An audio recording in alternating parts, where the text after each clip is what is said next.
determination, even in this year, that I'm like Jacob, I'm going to the land of promise. Nothing's going to hold me back anymore. I'm tired of believing the lies.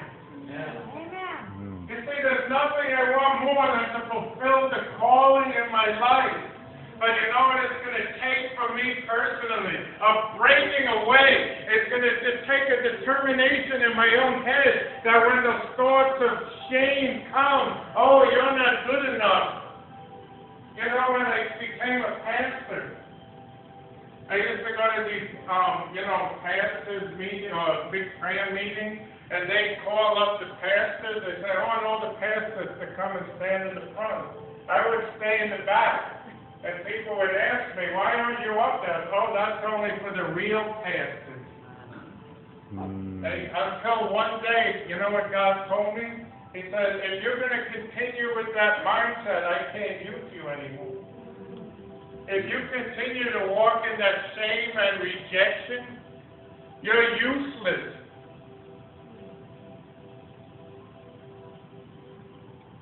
You see, Jacob, he packed it all up. He said, that's enough. I'm coming into my inheritance. I'm not going to tolerate that abuse anymore.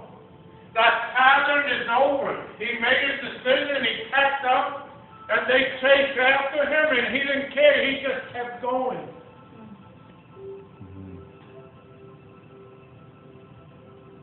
And I believe for you, there's many of you here.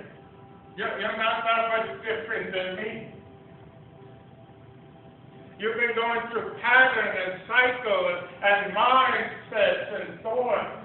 You're not good enough. I can't do this. So depression starts to come on you. Shame. It's time to go to the promised land.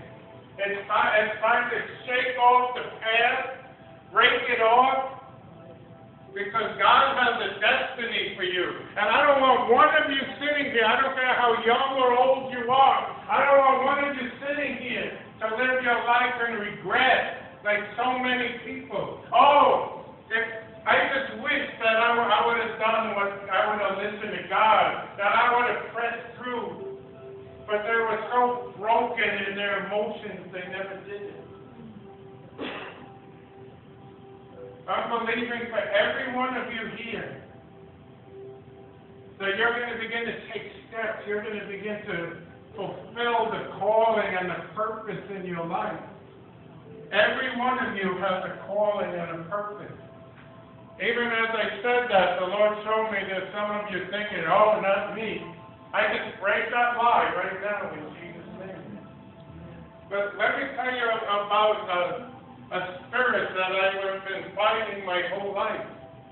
And I determined to get victory over it. I even just learned the name of it this year. It's called the foreboding spirit. You know what the foreboding spirit means? There's always a thought in the back of my head that if things go good, something bad is about to happen.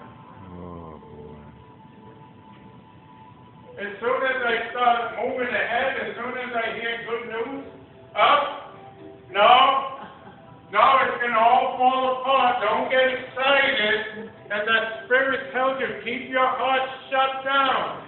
Keep your heart closed, because you're just going to get hurt again. See, if you're not willing to open your heart to God and trust and to risk, you'll never make it in what He has for you.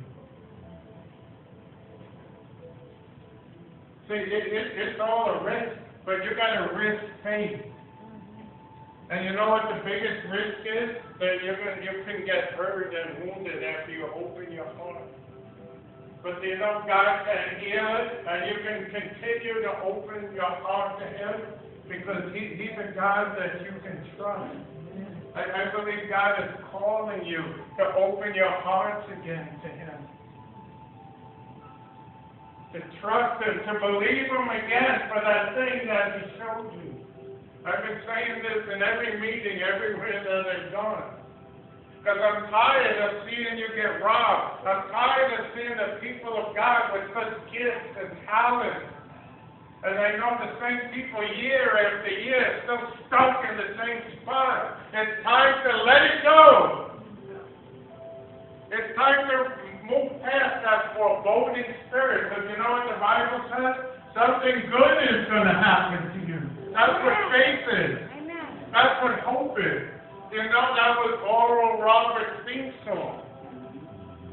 For those Oral Roberts fans here, we can tell you. That was his theme song. Something good is going to happen to you. This very day, because Jesus of Nazareth.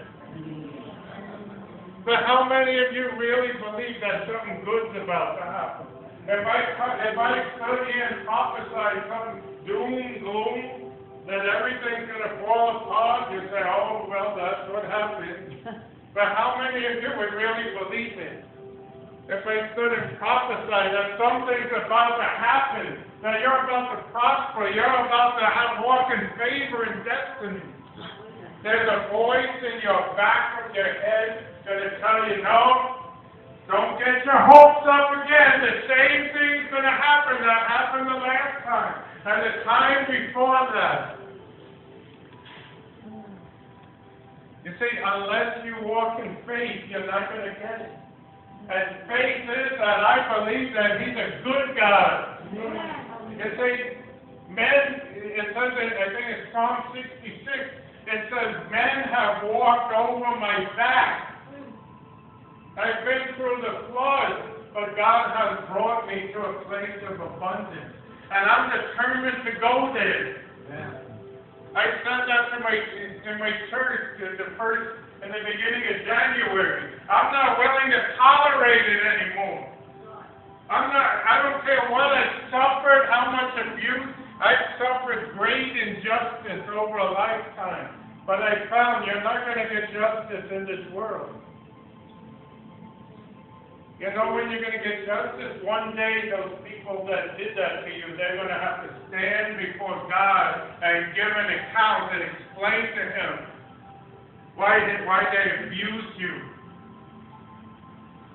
But I decided I'm not the judge. I'll let it go. I'm going to let it all go. And I'm determined in this year to come to a whole new place. Amen. Amen. So I just want to ask you to stand right now. I want to pray.